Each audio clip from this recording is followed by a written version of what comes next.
technicien dans l'industrie de défense et je travaille dans le secteur étatique aéronautique de défense. J'insiste sur les termes, en particulier ceux de la défense et d'étatique.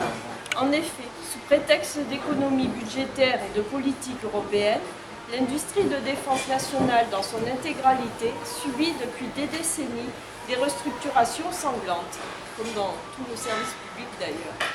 Lors des lois de programmation militaire de 2007 et de 2012, ce sont des milliers d'emplois qui ont été supprimés, laissant des régions entières exsangues.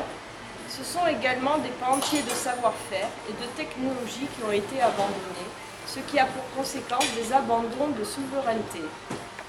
Aujourd'hui, notre pays est dans l'incapacité d'assurer sa propre défense, faute de matériel et faute aussi d'une véritable politique de défense. Au premier abord, on pourrait se féliciter de cette situation en pensant que cela favoriserait le développement de la paix dans le monde et particulièrement en Europe. Il n'en est rien.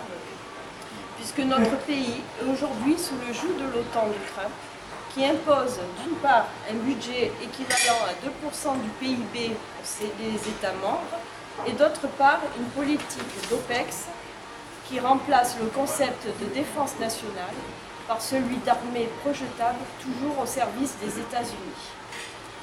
Aujourd'hui, si le budget de la défense est en augmentation, cela profite au secteur nucléaire, au renseignement, aux OPEX, mais en aucun cas aux salariés.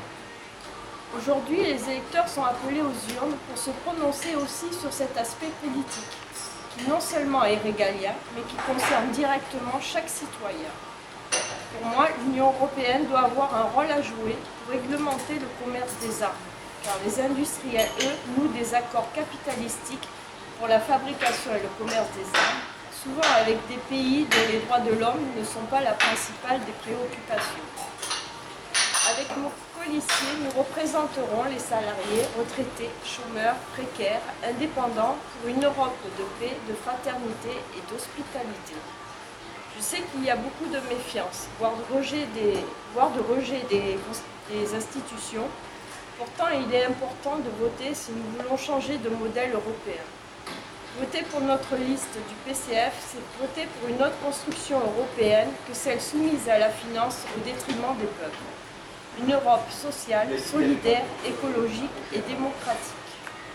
Pour moi qui lutte dans mon entreprise, dans la rue avec les salariés et tous ceux qui n'en peuvent plus de cette politique d'austérité, pour un monde plus social et plus juste, il s'agit d'une véritable occasion de donner un prolongement politique à mon engagement syndical avec un parti communiste qui a été et restera aux côtés du monde du travail.